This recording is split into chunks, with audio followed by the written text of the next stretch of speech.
Hai, bertemu lagi dengan saya. Pada kali ini saya akan menjelaskan mengenai materi pertemuan pertama sampai pertemuan ketiga untuk memenuhi tugas ujian tengah semester.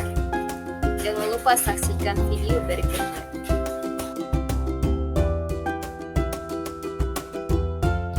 Konsep dasar teori pendekatan psikoanalisis. Biografi Sigmund Freud. Sigmund Freud dilahirkan dari sebuah keluarga dengan latar belakang keluarga yang mengalami kekurangan finansial dan terpaksa tinggal di apartemen yang sesak.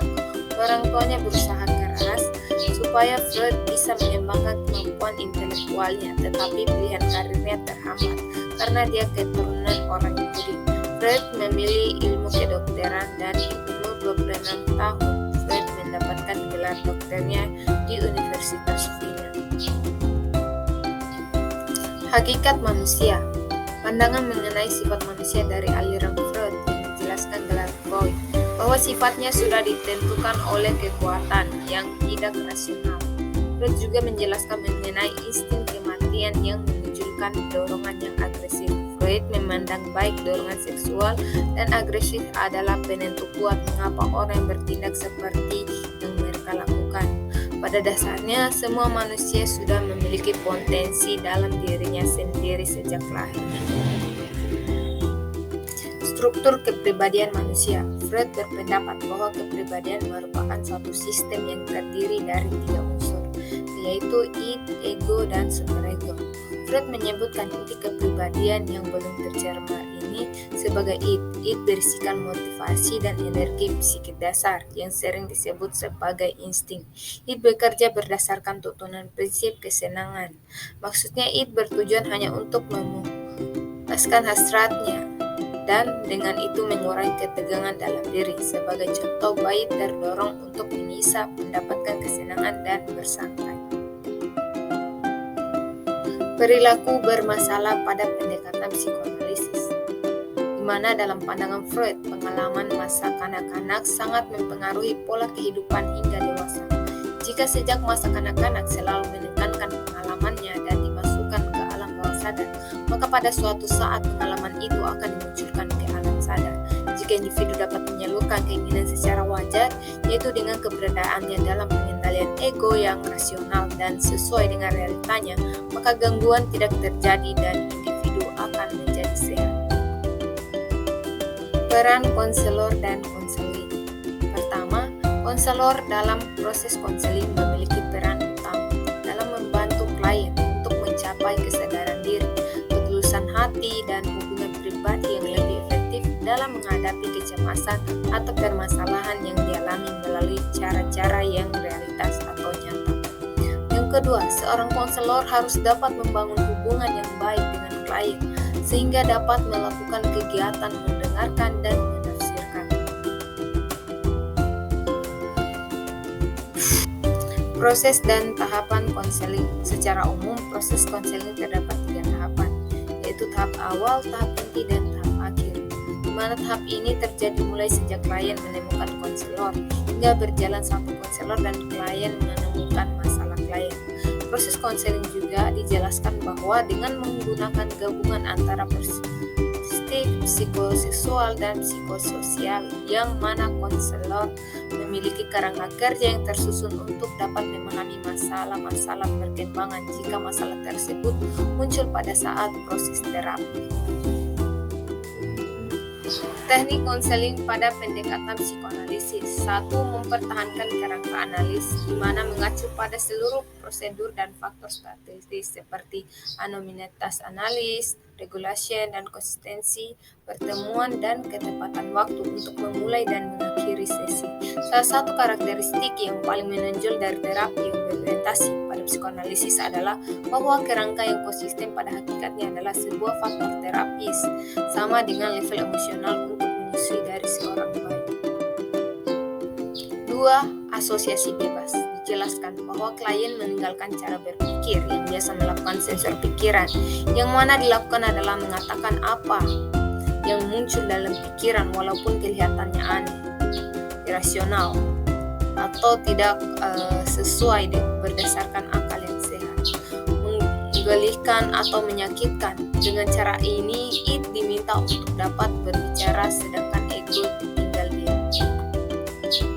3. Analisis mimpi. Menurut Freud bahwa mimpi adalah sarana untuk dapat memahami apa yang tidak disadari. Freud menyebutkan the royal road to the intuition. Pada proses tersebut, klien didorong untuk bermimpi dan dapat mengingat mimpinya. Analisis ini harus menyadari arti yang nyata atau kelihatan dan arti tersembunyi, tapi yang sesungguhnya. 4. Analisis transferensi. Transferensi merupakan respon klien kepada seorang konselor, seakan-akan konselor adalah orang yang penting di dalam kehidupan klien, lalu biasanya tokoh utama orang tua. Dalam analisis transferensi ini mencatat semua komunikasi, baik itu verbal maupun non-verbal, dan teori ini menjadi dasar bagi setiap upaya untuk mengubah perilaku atau karakter klien. Yang terakhir yaitu kelima, interpretasi. Konselor membantu klien untuk memahami arti peristiwa dari masa lalu dan masa sekarang. Referensi menyangkut penjelasan dan analisis berbagai pikiran, perasaan, dan tindakan klien.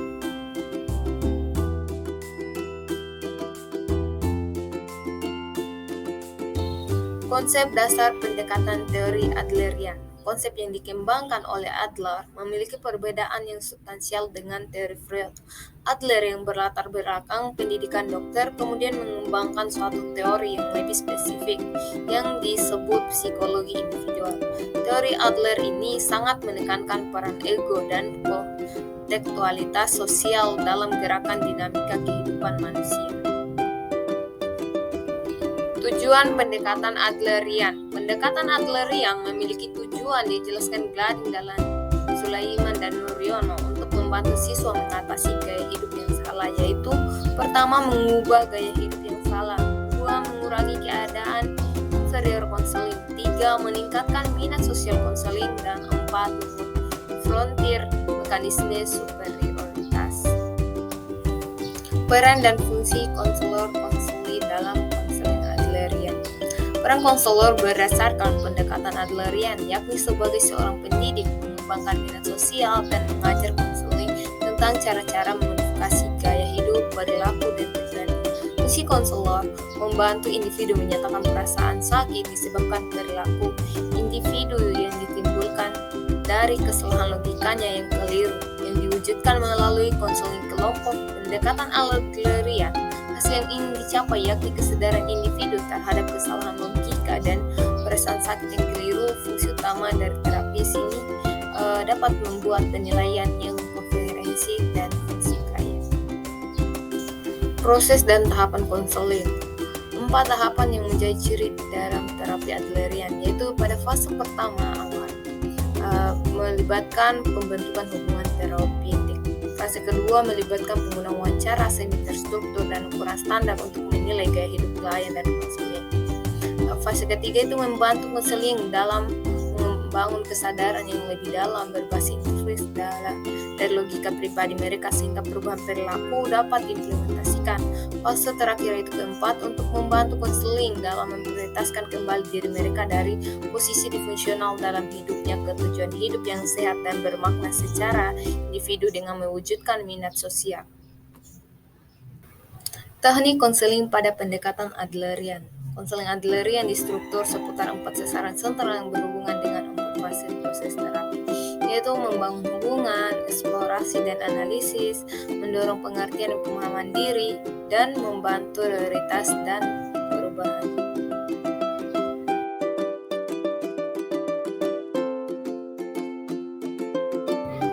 Biografi Viktor Frankl. Viktor Emil Frankl, MD, PhD, lahir di Wina, Australia pada 26 Maret 1905. Meninggal 2 September 1997 pada umur 92 tahun. Dia adalah seorang neurolog dan psikiater Austria serta korban Holocaust yang selamat. Frank adalah pendiri logoterapi dan analisis eksistensi. Sejarah terciptanya teori konseling eksistensial. Pendekatan ini mulai berkembang di daratan Eropa pada sekitar tahun 1940 sampai 1990 dan dipicu oleh berbagai peristiwa sosial, politik, khususnya perang dunia yang menyebabkan banyak orang mengalami alienasi dan ketidakbermaknaan, serta oleh perkembangan ilmu pengetahuan yang terjadi pada tahun-tahun tersebut. Pada waktu itu, banyak orang membutuhkan kekuatan untuk mengembalikan sense of humanity, di samping untuk memecahkan masalah yang berkaitan dengan kebermaknaan hidup, khususnya yang berkaitan dengan upaya menghadapi kehancuran, isolasi, dan kematian yang disebabkan oleh perang dunia. Teori konseling eksistensial. Menurut Sarah Young dalam konseling dan psikiater, terapi eksistensial adalah pendekatan terhadap konseling dan psikoterapi yang didasarkan pada pemahaman filosofis tentang apa makna menjadi manusia dan apa makna keberadaannya. Terapi eksistensial, pendekatan konseling yang didasarkan pada pemahaman filosofis tentang manusia. Pokok-pokok teori konseling eksistensial. Para eksistensial mengemukakan keyakinan tentang sifat dasar manusia dan istilah kondisi manusia yang meliputi pokok-pokok ajaran sebagai berikut. 1. Manusia tak bisa menghindari ketiadaan atau kematian. 2. Ketiadaan atau kematian ini merupakan suatu peristiwa yang tidak dapat dihindari oleh setiap manusia dan makhluk lainnya, berapapun cerdasnya manusia. Terakhir yaitu sendiri atau teralienasi. Tujuan dan proses teori konseling eksistensial. Teori konseling bertujuan mendasar dari konseling eksistensial adalah membantu manusia menemukan nilai, makna, dan tujuan dalam hidup mereka sendiri. Proses konseling eksistensial menggambarkan suatu bentuk alienasi terapis antara konselor dan konseling. Dalam proses ini, konselor eksistensial mendorong kebebasan dan tanggung jawab.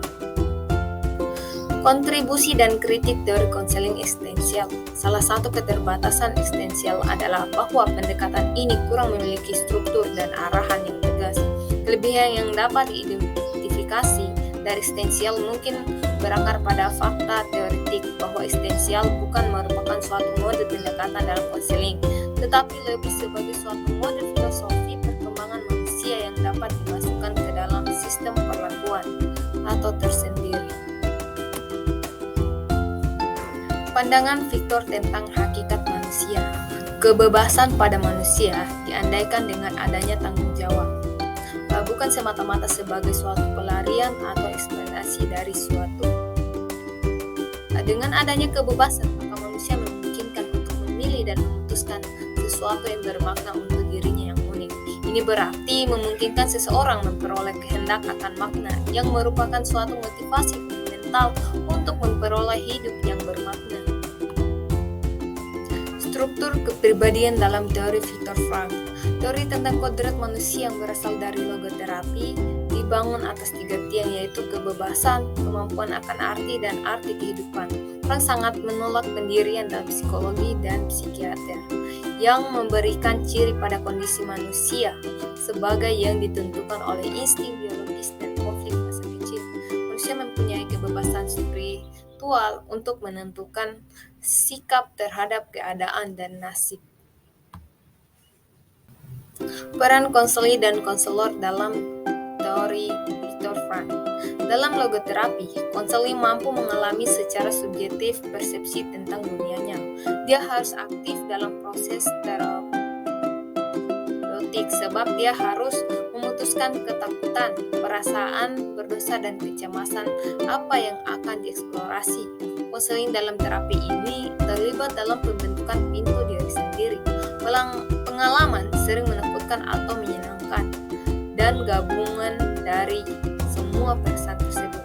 Tugas utama konselor adalah mengeksplorasi personal yang berkaitan dengan ketidakberdayaan, keputusan, ketidakbermaknaan, dan kekosongan eksistensial.